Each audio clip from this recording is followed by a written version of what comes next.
El sacerdocio, una meditación con base en la exhortación post-sinodal Pastores Dabo Vobis del Papa Juan Pablo II del 25 de marzo de 1992. Oración inicial. Oh María, Madre de Jesucristo y Madre de los sacerdotes, acepta este título con el que hoy te honramos para exaltar tu maternidad y contemplar contigo el sacerdocio de tu Hijo unigénito y de tus hijos, oh Santa Madre de Dios, Madre de Cristo, que al Mesías sacerdote diste un cuerpo de carne por la unción del Espíritu Santo, para salvar a los pobres y contritos de corazón. Custodia en tu seno y en la Iglesia a los sacerdotes, oh Madre del Salvador. Madre de la fe, que acompañaste al templo al Hijo del Hombre, en cumplimiento de las promesas hechas a nuestros padres. Presenta a Dios Padre, para su gloria, a los sacerdotes de tu Hijo, oh Arca de la Alianza. Madre de la Iglesia, que con los discípulos en el cenáculo implorabas el Espíritu para el nuevo pueblo y sus pastores. Alcanza para el orden de los presbíteros la plenitud de los dones, oh Reina de los Apóstoles. Madre de Jesucristo, que estuviste con él al comienzo de su vida y de su misión, lo buscaste como maestro entre la muchedumbre, lo acompañaste en la cruz, exhausto por el sacrificio único y eterno, y tuviste a tu lado a Juan como hijo tuyo. Acoge desde el principio a los llamados al sacerdocio, protégelos en su formación y acompaña a tus hijos en su vida y en su ministerio, oh Madre de los sacerdotes. Amén. En la obra de los santos ángeles somos invitados a rezar especialmente por los sacerdotes y por su santificación. Por eso nos conviene reflexionar sobre la identidad del sacerdocio. ¿Qué es un sacerdote? ¿Quién es el sacerdote? ¿Cuál es su identidad? ¿Qué es un sacerdote? La exhortación apostólica Pastores Dabo Vobis habla sobre la identidad del sacerdote en los capítulos 1 y 2. El sacerdocio, antes de todo, es una vocación. Primeramente afirma que el sacerdote tiene un llamado divino. Dios lo segrega de entre la multitud. Juan Pablo II intitula el primer capítulo así: Tomado de entre los hombres. El sacerdocio es una vocación. Dios ya sabe cuál será nuestro destino, pues Él tiene planes de amor con cada uno de nosotros. El futuro sacerdote nace de una familia común y corriente como Karol Wojtyla. Lo llamaban Lolek. Esto es el futuro Papa Juan Pablo II. Como joven sacerdote, algún día llegó a ser obispo y papa. Todo sumo sacerdote es tomado de entre los hombres y está puesto en favor de los hombres en lo que se refiere a Dios. Hebreos 5:1. Estamos citando Pastores Dabo Vobis, numeral 5. La carta a los Hebreos subraya claramente la humanidad del ministro de Dios, pues procede de los hombres, imitando a Jesucristo, probado en todo igual que nosotros, excepto en el pecado. Segundo capítulo. me ha ungido y me ha enviado. La naturaleza y misión del sacerdocio ministerial. La identidad sacerdotal, han afirmado los padres sinodales, como toda identidad cristiana, tiene su fuente en la Santísima Trinidad. El santo cura de Ars decía: el sacerdocio es el amor del corazón de Jesús.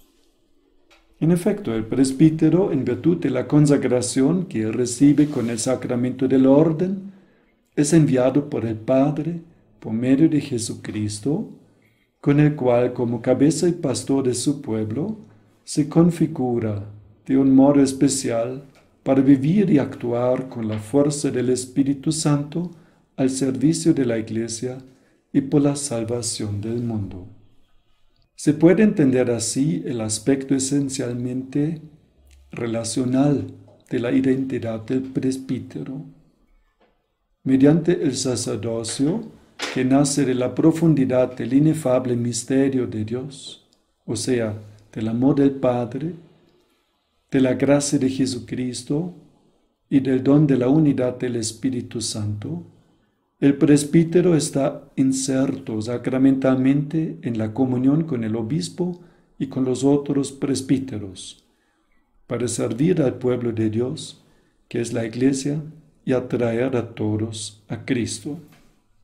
Por tanto, el sacerdote es una persona que en primer lugar tiene una relación con Dios, recibe un llamado divino, es llamado por las personas divinas, está puesto a servicio de Dios, pero también es puesto dentro de una iglesia, dentro de un presbiterio, tiene hermanos sacerdotes y tiene al obispo como su cabeza. El sacerdote es pontífice, más exactamente el obispo es pontífice, él tiene la plenitud del sacerdocio, es decir, él hace el puente entre cielo y tierra, entre Dios Santo y los hombres pecadores. Pontífice se compone de dos palabras, pons facere, hacer el puente. Por tanto, los sacerdotes deben ser constructores de puentes entre Dios y el hombre. La referencia a la Iglesia es pues necesaria, aunque no prioritaria, en la definición de la identidad del presbítero. El presbítero encuentra la plena verdad de su identidad en ser una derivación, una participación específica y una continuación del mismo Cristo, sumo y eterno sacerdote de la nueva y eterna alianza. Es una imagen viva y transparente de Cristo sacerdote. Existen iconos de tela, iconos pintados sobre una madera, pero son materiales muertos que representan a una persona. El sacerdote es llamado a ser un icono vivo. Por medio del sacerdote, las personas deben tener la vista libre hacia Dios. El sacerdote no debe tapar la vista hacia Dios, sino al contrario, debe ser transparente para Dios. El sacerdocio de Cristo, expresión de su absoluta novedad en la historia de la salvación, constituye la única fuente y el paradigma insustituible del sacerdocio del cristiano, y en particular del presbítero. La referencia a Cristo es, pues, la clave absolutamente necesaria para la comprensión de las realidades sacerdotales. Cuando nuestro Señor Jesucristo encargó el pastoreo universal a San Pedro, en primer lugar le hizo esta pregunta: Pedro, ¿tú me amas? ¿Tú me quieres? Es fundamental en nuestra relación con Dios y para un sacerdote que él tenga una relación muy profunda con el Señor. No se entiende su existencia a no ser a partir de esta profunda relación personal con el Señor. Un sacerdote, antes de todo, tiene que estar enamorado de Cristo para poder trabajar para Cristo. Le pregunta también al candidato al sacerdocio, ¿tú me amas? El numeral 13 de Pastor Gustavo Vobis está intitulado Relación fundamental con Cristo, cabeza y pastor. Como escribe el autor de la carta a los Hebreos, Jesús, siendo hombre como nosotros y a la vez el Hijo unigénito de Dios, es en su propio ser mediador perfecto entre el Padre y la humanidad. Aquel que nos abre el acceso inmediato a Dios, gracias al don del Espíritu. Dios ha enviado a nuestros corazones el Espíritu de su Hijo que clama, Abba, Padre. Estoy citando Pastor Gustavo Vobis, numeral 13. Jesús lleva a su plena realización el ser mediador al ofrecerse a sí mismo en la cruz, con la cual nos abre, una vez por todas, el acceso al santuario celestial, a la casa del Padre. Comparados con Jesús, Moisés y todos los mediadores del Antiguo Testamento entre Dios y su pueblo, los reyes, los sacerdotes y los profetas, son sólo como figuras y sombra de los bienes futuros, no la realidad de las cosas. Jesús es el buen pastor anunciado, aquel que conoce a sus ovejas una a una, que ofrece su vida por ellas y que quiere congregar a todos en un solo rebaño y un solo pastor. Es el pastor que ha venido no para ser servido, sino para servir. El que en la escena pascual del lavatorio de los pies deja a los suyos el modelo de servicio que deberán ejercer los unos con los otros, a la vez que se ofrece libremente como cordero inocente, inmolado para nuestra redención. Con el único y definitivo sacrificio de la cruz, Jesús comunica a todos sus discípulos la dignidad y la misión de sacerdotes de la nueva y eterna alianza. Se cumple así la promesa que Dios hizo a Israel. Seréis para mí un reino de sacerdotes y una nación santa. Y todo el pueblo de la nueva alianza, escribe San Pedro, quede constituido como un edificio espiritual, un sacerdocio santo, para ofrecer sacrificios espirituales aceptos a Dios por mediación de Jesucristo. Los bautizados son las piedras vivas que construyen el edificio espiritual, uniéndose a Cristo, piedra viva, elegida, preciosa ante Dios. El nuevo pueblo sacerdotal, que es la Iglesia, no solo tiene en Cristo su propia imagen auténtica, sino que también recibe de Él una participación real y odontológica en su eterno y único sacerdocio, al que debe conformarse toda su vida. Al servicio de este sacerdocio universal de la nueva alianza, Jesús llamó consigo durante su misión terrena a algunos discípulos y con una autoridad y un mandato específicos llamó y constituyó a los 12 para que estuvieran con él y para enviarlos a predicar con poder de expulsar los demonios.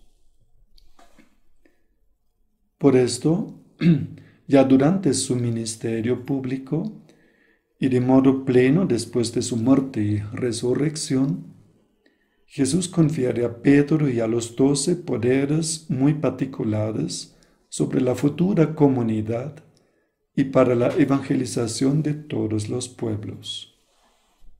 Después de haberles llamado a seguirle, los tiene cerca y vive con ellos, impartiendo con el ejemplo y con la palabra su enseñanza de salvación, y finalmente los envía a todos los hombres. Y para el cumplimiento de esta misión, Jesús confiere a los apóstoles, en virtud de una especial efusión pascual del Espíritu Santo, la misma autoridad mesiánica que le viene del Padre y que le ha sido conferida en plenitud con la resurrección. Me ha sido dado todo poder en el cielo y en la tierra. Id pues, y haced discípulos a todas las gentes, bautizándolas en el nombre del Padre, y del Hijo, y del Espíritu Santo, y enseñándoles a guardar todo lo que yo os he mandado. Y he aquí que yo estoy con vosotros todos los días hasta el fin del mundo. Jesús establece así un estrecho paralelismo entre el ministerio confiado a los apóstoles y su propia misión. Quien a vosotros recibe, a mí me recibe. Y quien me recibe a mí, recibe a aquel que me ha enviado. Quien a vosotros os escucha, a mí me escucha. Y quien a vosotros os rechaza, a mí me rechaza. Y quien me rechaza a mí, rechaza al que me ha enviado. Es más, el cuarto evangelio, a la luz del acontecimiento pascual de la muerte y resurrección, afirma con gran fuerza y claridad: como el Padre me envió, también yo os envío. Igual que Jesús tiene una misión que recibe directamente de Dios y que concretiza la autoridad misma de Dios. Así los apóstoles tienen una misión que reciben de Jesús.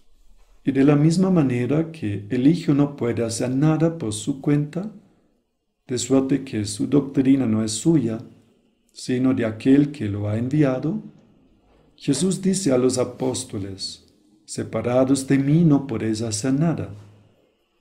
Su misión no es propia, sino que es la misma misión de Jesús. Y esto es posible no por las fuerzas humanas, sino solo con el don de Cristo y de su Espíritu, con el sacramento. Recibid el Espíritu Santo. A quienes perdonéis los pecados, les quedan perdonados. A quienes se los retengáis, les quedan retenidos. Y así los apóstoles, no por algún mérito particular, sino por la participación gratuita en la gracia de Cristo, prolongan en la historia, hasta el final de los tiempos, la misma misión de salvación de Jesús en favor de los hombres.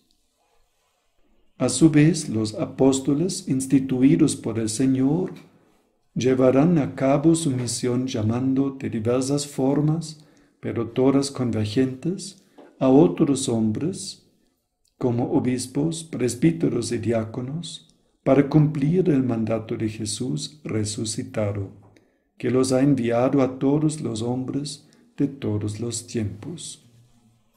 El Nuevo Testamento es unánime al subrayar que es el mismo Espíritu de Cristo el que introduce en el ministerio a estos hombres, escogidos de entre los hermanos, mediante el gesto de la imposición de manos que transmite el don del Espíritu.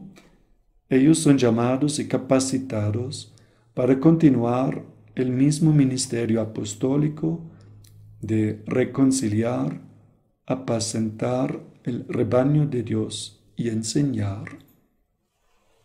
Por tanto, los presbíteros son llamados a prolongar la presencia de Cristo, único y supremo pastor, siguiendo su estilo de vida y siendo como una transparencia suya en medio del rebaño que les ha sido confiado. Cristo terminó su vida y su misión, pero todavía van a nacer muchas personas hasta el fin del mundo. Y para que la salvación llegue a ellas, debe haber sacerdotes humanos que continúan la misión de Cristo sobre la tierra. Deben ellos continuar la vida y la obra salvífica de Cristo a lo largo de la historia. Deben ser transparentes hacia Cristo en su comportamiento, en su manera de tratar a los enfermos, a los viejitos, a los pecadores. Deben las personas poder sentir la presencia de Cristo misericordioso, que los acoge, los abraza y los quiere conducir al Padre. Como escribe de manera clara y precisa la primera carta de San Pedro, a los presbíteros que están entre vosotros les exhorto yo, como copresbítero, testigo de los sufrimientos de Cristo y partícipe de la gloria que está para manifestarse. Apacentad la grey de Dios que os está encomendada, vigilando, no forzados, sino voluntariamente según Dios. No por mezquino afán de ganancia, sino de corazón. No tiranizando a los que os ha tocado guiar, sino siendo modelos de la grey. Y cuando aparezca el Supremo Pastor, recibiréis la corona de gloria que no se marchita. Los presbíteros son, en la Iglesia y para la Iglesia, una representación sacramental de Jesucristo, cabeza y pastor, proclaman con autoridad su palabra, renuevan sus gestos de perdón y de ofrecimiento de la salvación, principalmente con el bautismo, la penitencia y la Eucaristía. Ejercen hasta el don total de sí mismos, el cuidado amoroso del rebaño, al que congregan en la unidad y conducen al Padre por medio de Cristo en el Espíritu. En una palabra, los presbíteros existen y actúan para el anuncio del Evangelio al mundo y para la edificación de la Iglesia, personificando a Cristo, cabeza y pastor, y en su nombre. Este es el modo típico y propio con que los ministros ordenados participan en el único sacerdocio de Cristo. El Espíritu Santo, mediante la unción sacramental del orden, los configura con un título nuevo y específico a Jesucristo, cabeza y pastor. Los conforma y anima con su caridad pastoral y los pone en la Iglesia como servidores autorizados del anuncio del Evangelio a toda criatura y como servidores de la plenitud de la vida cristiana de todos los bautizados. ¿Cómo se distinguen los sacerdotes, ministros de Cristo, de los fieles laicos que participan en el sacerdocio de Cristo también? Es un solo sacerdocio que Cristo tiene, pero hay diversas maneras como uno puede participar en él. El fiel laico, debido a la marca indeleble que recibe en el bautismo y también debido a la marca indeleble en el sacramento de la confirmación, se une con Cristo, pero a modo de laico. Así somos capacitados todos para alabar a Dios, para recibir sacramentos, pero el sacerdote ministro de Cristo es configurado con Cristo, unido con Cristo, cabeza y pastor de la Iglesia. los que Cristo quiere llamar de esta manera para ser sus servidores especiales, tienen esta vocación de representar a Cristo en cualidad de cabeza ante el mundo. Es una participación en Cristo en su cualidad de cabeza y pastor de la iglesia. Debido a la imposición de las manos por el obispo y la oración consecratoria, el candidato al sacerdocio empieza a recibir una nueva marca indeleble en el alma, y gracias a esta marca indeleble, él ahora es capaz de representar a Cristo cabeza ante la iglesia, ante los otros miembros en la iglesia. La verdad del presbítero continúa Juan Pablo II en Pastores Dabo Vobis, numeral 15, tal como emerge de la palabra de Dios, o sea, Jesucristo mismo y su plan constitutivo de la iglesia, es cantada con agradecimiento gozoso por la liturgia en el prefacio de la misa crismal. Constituiste a tu único Hijo pontífice de la alianza nueva y eterna por la unción del Espíritu Santo, y determinaste en tu designio salvífico perpetuar en la Iglesia su único sacerdocio.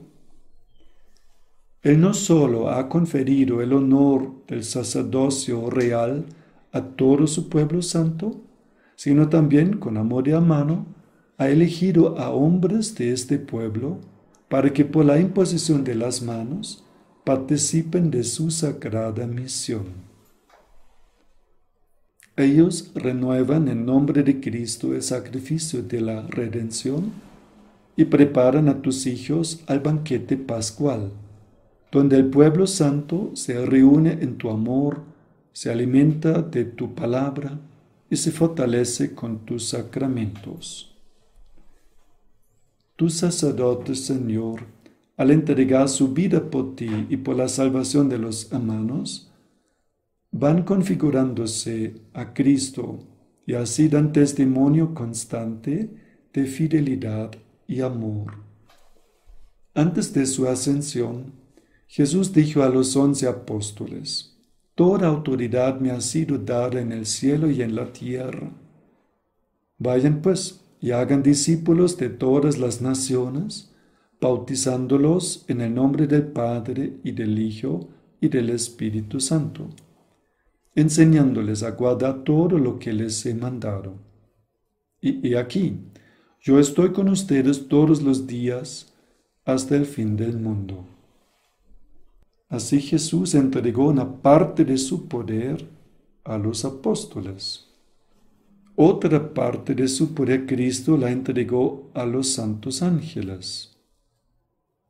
Miremos qué dice el Apocalipsis, capítulo 20, 1 a 3.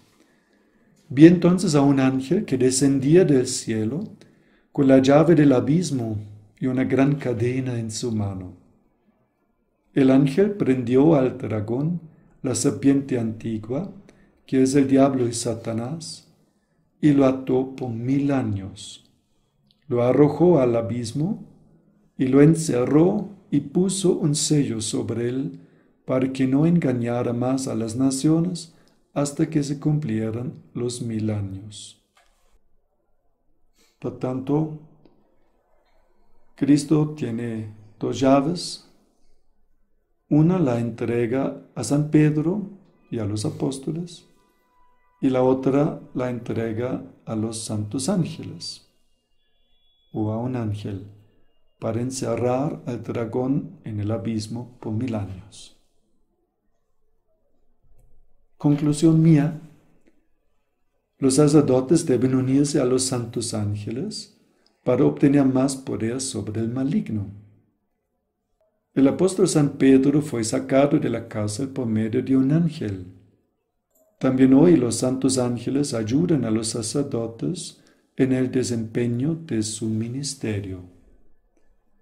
El sacerdote, aquí podemos hacer un paréntesis, es aquel que santifica los dones y a las personas.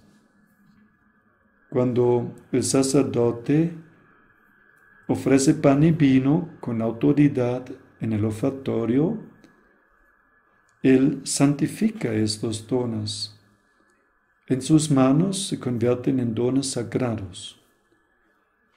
Y esto se sugiere por la misma palabra.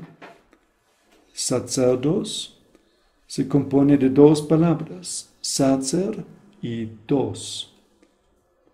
El don se convierte en algo sagrado cuando es puesto en las manos del sacerdote y él con autoridad santifica los dones. Otra palabra que utilizamos para hablar sobre el sacerdocio es el presbítero. Presbítero viene del griego presbíteros y significa simplemente anciano. Pues ya me acerco un poco a este ideal, ya me están saliendo las primeras canas, pero no es a eso que se refiere el texto sagrado. De hecho, cuando uno lee los Hechos de los Apóstoles y las cartas del Nuevo Testamento, y se dice los ancianos, los presbíteros, siempre hay que mirar por el contexto. Esto realmente son personas calvas o canosas, o son personas que tienen la ordenación sacerdotal, que se desempeñan en el sacerdocio. El sentido es que el presbítero, el sacerdote del Nuevo Testamento, debe distinguirse por su conocimiento de Dios, debe conocer a Dios y los misterios de su reino. Ahora, ¿dónde el sacerdote tiene su sacerdocio? El Verbo de Dios quiere la redención de los hombres. Ahí está el Verbo de Dios. Para alcanzar esta meta, Él se sirve de una herramienta que es la naturaleza humana, que María le había dado el día de la Anunciación. Así pudo operar la obra de la redención objetiva, o sea, adquirió las gracias para la redención de todos los hombres. Para obrar la obra de la redención subjetiva, o sea, llevar la gracia de la redención a los individuos, a los sujetos, el Verbo de Dios se sirve de la naturaleza humana de sus sacerdotes, que prolongan su existencia sobre la tierra. Ahora, ¿cómo se unen estos servidores con el Verbo divino? ¿Cómo se convierten en instrumentos aptos en las manos del Verbo divino? El Verbo de Dios, la palabra de Dios en persona, el Hijo de Dios, se sirve de su humanidad como de un instrumento unido hipostáticamente a Él, personalmente a Él, para obrar la salvación del mundo. Entre paréntesis podemos aquí mencionar que Cristo también utiliza otra herramienta que no está unida hipostáticamente a Él, la cruz del Señor. Le sirvió como instrumento no unido a Él para el mismo fin, para la redención. Por eso, según algún místico, cuando Cristo recibió la cruz en sus brazos, en la segunda estación del Vía Crucis, la recibió como una amiga conocida, como una herramienta muy querida que Él va a utilizar para obrar nuestra redención. El Verbo de Dios se sirve también de sacerdotes, como de instrumentos unidos a Él por el sacramento del orden, para aplicar la gracia de la redención a los individuos, para continuar la vida humana de Jesús en este mundo. Pero ¿cómo se une una persona humana con Cristo? ¿Cuál es el punto de contacto? Pues veamos cómo el Verbo de Dios, el Hijo de Dios, se une con su humanidad. Se llama el punto de contacto la unión hipostática, la unión de las dos naturalezas en una sola persona divina. O sea, el Hijo de Dios no deja de ser Dios, pero asume una segunda naturaleza y se une con esta segunda naturaleza en una sola persona. Una sola persona ahora posee dos naturalezas. La unión hipostática. Hipóstasis es la persona. Es la unión personal de dos naturalezas en una sola persona divina. Cómo el instrumento humano se une con Cristo, cabeza de la Iglesia, para poder representarlo con autoridad ante la comunidad. Este punto de contacto entre el Hijo de Dios y el sacerdote humano es el sello sacramental que se imprime por la imposición de las manos del obispo y la oración consacratoria. Este sello se parece con los sellos del ganado. Si un dueño de ganado no quiere que sus animales escapen y se mezclen con los animales del vecino, él les imprime un sello, estampa en su pierna trasera un sello de esta finca o de esta hacienda, de tal manera que si sucediera que unas cabezas se perdieran y se fueran al campo del vecino, no sería muy difícil separarlos otra vez posteriormente y llevarlos a su puesto que les compete, a su campo, porque traen un sello impreso en la pierna trasera. Un tal sello recibe el sacerdote, un sello no visible hacia afuera, sino un sello impreso en el alma. Pero gracias a este sello, él es capaz de actuar como representante de Cristo, cabeza y pastor de su iglesia.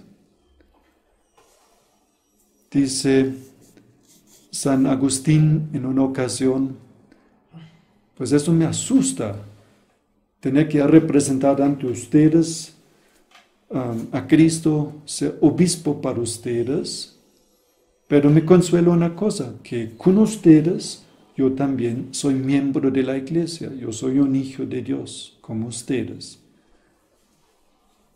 Lo primero significa responsabilidad para mí, y me asusta porque voy a tener que responder delante de Dios. Lo segundo, me consuela y me da valor porque con ustedes yo también soy un hijo amado de Dios. El sacerdote lleva la marca, la señal de su sacerdocio, el carácter sacramental en su corazón. Por eso, si para nadar o bañarse el sacerdote cuelga su sotana por un tiempo, esto no le quita el sacerdocio. Él lleva el sacerdocio siempre consigo en el corazón. Si del laico bautizado se afirma que recibe de él, de Cristo, una participación real y ontológica en su eterno y único sacerdocio, entonces esto vale mucho más todavía del sacerdocio ministerial. La marca, o sea, el carácter sacerdotal, no es un accidente, sino se encuentra en la esencia del hombre. El sacerdocio marca al ordenado en su ser.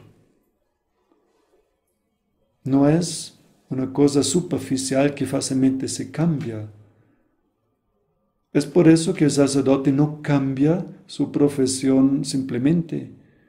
Pues por 5 años yo era sacerdote, ahora decidí trabajar en un banco y después de unos tantos años más se mete en la política, deja el banco y trabaja en otra cosa. El sacerdocio es eterno. Este sello que se imprime en el corazón del sacerdote le queda para siempre. Si un sacerdote fuera imposibilitado de ejercer su ministerio porque lo castigan, porque se portó mal o porque se enferma, la marca del sacerdocio le queda por toda la eternidad. Eventualmente no puede ejercer el ministerio, no puede más decir misa, pero no deja de ser sacerdote. Veamos ahora el significado de una oración que se encuentra en la primera plegaria eucarística. Ahí el sacerdote se inclina ante el cuerpo y la sangre de Cristo ya consagrados sobre el altar, y él dice entonces: te pedimos humildemente, Dios Todopoderoso, que esta ofrenda sea llevada a tu presencia hasta el altar del cielo por manos de tu ángel, para que cuantos recibimos el cuerpo y la sangre de tu Hijo al participar de este altar, seamos colmados de gracia y bendición. ¿Cuáles ofrendas el ángel lleva al cielo? Si yo no veo que los dones eucarísticos sean llevados al cielo, no se vuelan al cielo, sino quedan sobre el altar. ¿Será que Dios nunca escuchó esta oración? El ángel lleva nuestras oraciones e intenciones particulares al cielo, no los dones eucarísticos. En el ofertorio debemos estar atentos para, junto con pan y vino, ofrecer a nosotros mismos nuestro trabajo, el fruto de nuestro trabajo. De tal manera que en la consagración estarán presentes sobre el altar no solamente el cuerpo y la sangre de Cristo sacramentales, sino también nuestro ser, nuestras oraciones, sacrificios, nuestro trabajo, todo cuanto ofrecemos a Dios entra en el sacrificio de la Santa Misa. El Cordero que es ofrecido a Dios ya está en el cielo. Cristo ya está allá. Por tanto, no hay necesidad que Él vuela al cielo del altar, porque ya está en el cielo. Pero sí hay necesidad que el ángel del sacrificio eucarístico lleve nuestras oraciones al trono de Dios. Lo que nosotros le agregamos a las intenciones universales de Cristo. Hablemos todavía del valor de una bendición sacerdotal. ¿Qué significa bendecir? Bendecir significa decir cosas buenas para que suceda. O hablar de manera buena. Benedicere significa hablar de manera buena, con la intención que esto suceda. Tenemos 2 direcciones para la bendición. Cuando yo bendigo a Dios, estoy hablando cosas buenas sobre Él, estoy alabándolo, es sinónimo de alabanza. Alabo a Dios por las cosas magníficas que ha hecho en la historia. Cuando Dios me bendice, cuando Él me dice cosas buenas, estas cosas van a suceder así. De tal manera que cuando yo pido la bendición del sacerdote, Él debe bendecirme en nombre de Dios para que me vaya bien, para que tenga un buen viaje, que me vaya bien en el examen, etc. Hasta una madre puede bendecir. En el Antiguo Testamento vemos que dos hermanos se pelearon por recibir la bendición del padre antes que falleciera. Jacob se consiguió la bendición de su padre Isaac y su hermano pensaba que él debería recibir esta bendición, pero llegó tarde. Su padre Isaac ya había bendecido a Jacob. Entonces, este hermano se puso tan bravo que quiso matar a Jacob. Aquí vemos cuánto en la antigua alianza se apreciaba una bendición. Aquel que tiene poder de convertir por su palabra pan y vino en cuerpo y sangre de Cristo, también tiene más poder de bendición que un laico. Por tanto, si una bendición de un padre ya es algo muy especial, mucho más debemos aspirar a recibir bendiciones sacerdotales. Por eso debemos pedir muchas veces la bendición sacerdotal, no solamente en la misa, sino también fuera de ella. La bendición neosacerdotal todavía tiene una particular fuerza. El neosacerdote, el sacerdote recién ordenado, es como un bebé todavía y Dios lo consiente mucho. Oye sus oraciones. Si Él intercede por nosotros, Dios escucha más su oración que de un sacerdote que ya tiene unos años de experiencia, pero también unos pecaditos en su conciencia. Por esa particularidad, vale la pena buscar la bendición de un sacerdote recién ordenado. Todavía está como que el olor del santo crisma en sus manos y cuando Él nos bendice, tiene una particular fuerza. Últimamente se ha planteado todavía la pregunta, más exactamente algunos exigen que también la mujer pueda ser ordenado sacerdote. Aquí tenemos que responder que los sacerdotes fueron instituidos por Cristo. Es un sacramento que Cristo mismo instituyó. Y los recibimos como los 7 sacramentos, todos de las manos de Cristo. Así como Él los entregó, así tenemos que recibir y celebrar los sacramentos. Si Él no instituyó mujeres en el sacerdocio, es porque no lo quiso. Él se dejó tocar por mujeres, habló sobre mujeres, tuvo compasión con mujeres, defendía a mujeres ante ataques de los hombres. Si Cristo quisiera que también mujeres fueran sacerdotes, lo más seguro es que hubiera instituido el sacerdocio de la mujer en su tiempo para ahorrarse problemas con personas más adelante que no dejarían que la mujer llegara a esta dignidad.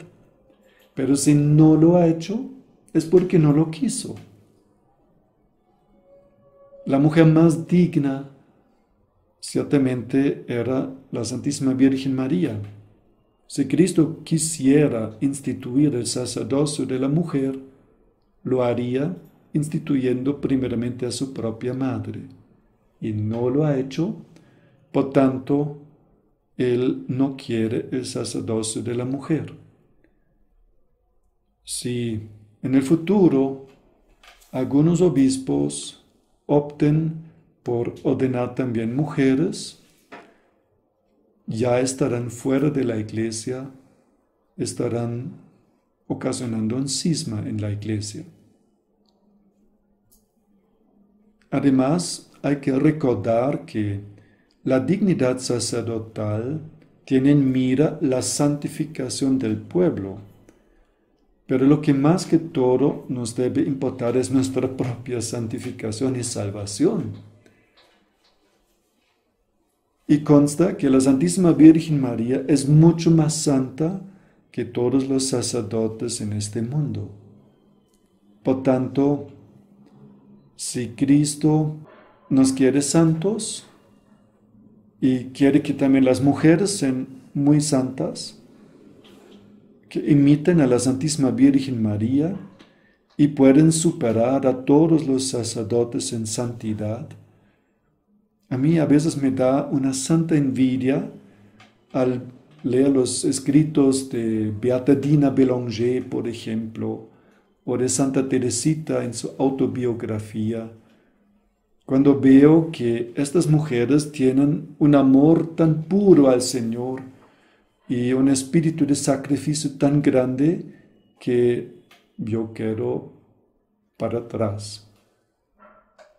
Un sacerdote debería amar y sacrificar mucho más, y yo quedo muy atrás de este ideal. Pidamos, por tanto, por los sacerdotes, para que ellos sean dignos ministros de Cristo y que la mujer también encuentre su vocación en la iglesia y se contente con ella. Ningún sacerdote en este mundo cae del cielo. Todos un día nacimos de una mujer, de una madre santa. Normalmente una vocación sacerdotal empieza con el deseo de la propia madre, que quiere ver al propio hijo como servidor de Dios y reza por la vocación, que apoya al hijo en este caminar. Así, indirectamente, la mujer es muy importante para las vocaciones sacerdotales. Oración final por los sacerdotes, escrita por el cardenal Richard Cushing. Dios Todopoderoso y Eterno, mira con amor el rostro de tu Hijo, y por amor a Él, que es sumo y eterno sacerdote, ten misericordia de tus sacerdotes. Acuérdate de que ellos son frágiles y débiles seres humanos. Renueva en ellos el don de la vocación, que de modo admirable se consolidó por la imposición de las manos de tus obispos. Manténlos siempre cerca de ti. No permitas que el enemigo les venza, para que nunca se hagan partícipes de la más mínima falta contra el honor de tan sublime vocación. Señor Jesús, te pido por tus fieles y fervorosos sacerdotes, así como por los sacerdotes infieles y tibios, por los sacerdotes que trabajan en su propia tierra o los que te sirven lejos, por tus sacerdotes tentados, por los que sienten la soledad, el tedio y el cansancio, por los sacerdotes jóvenes o por los que están a punto de morir, así como por las almas de sacerdotes en el purgatorio. Te encomiendo los sacerdotes que más aprecio, el sacerdote que me bautizó o me ha absuelto de mis pecados, los sacerdotes a cuyas misas he asistido y me han dado tu cuerpo y sangre en la comunión, los sacerdotes que me han aconsejado, me han consolado o animado. Jesús, manténlos a todos cerca de tu corazón y bendícelos abundantemente. Por medio de tus santos ángeles, fortalécelos para el fiel cumplimiento de su deber. Amén. Quiero darles la bendición sacerdotal por la invocación de Nuestra Señora, Madre de los Sacerdotes, por la invocación de San Miguel, San Gabriel y San Rafael, de Santo Cura de Ars y de todos los santos sacerdotes del cielo, desciende la bendición de Dios Todopoderoso y Misericordioso, Padre, Hijo y Espíritu Santo sobre ustedes y permanezca para siempre. Amén.